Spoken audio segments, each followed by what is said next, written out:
Isang masigla at makabuluhang dance fitness activity ang isinagawa ng Philippine National Police Dance Team bilang bahagi ng medical mission ng GMA Kapuso Foundation kaugnay ng pagdiriwang ng Hypertension Awareness Month ngayong Mayo.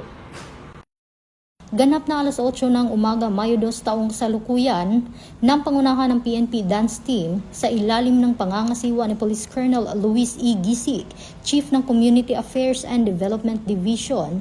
Idinaos ito sa Evergotesco Mall, Atrium Lower Ground Floor sa Commonwealth, Quezon City. Bahagi ng programa ang palistahan na nag-aalok ng libreng konsultasyon at screening para sa may hypertension at diabetes. Partikular para sa mga edad 35 pataas at sa mga nakararanas ng sintomas tulad ng sakit ng ulo, pagkahilo, pananakit ng dibdib at madaling pagkapagod. Bukod sa libreng serbisyong medikal, tampok din sa Zumba session kung saan aktibong nakiisa ang mga kalahok. Nagkaroon din ng mga libreng pagkain, giveaways at iba't ibang premyo para sa mga dumalo matapos ang mga aktibidad tulad ng check-ups at health lectures.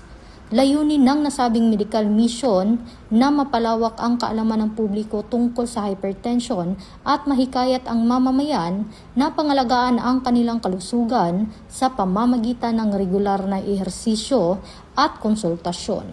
Patuloy namang sinusuportahan ng PNP ang mga ganitong inisyatibo na naglalayong mapalapit sa komunidad at maisulong ang kalusugan at kapakanan ng bawat mamamayan. Ito ang bagong PNP para sa bagong Pilipinas, serbisyong mabilis, tapat at nararamdaman.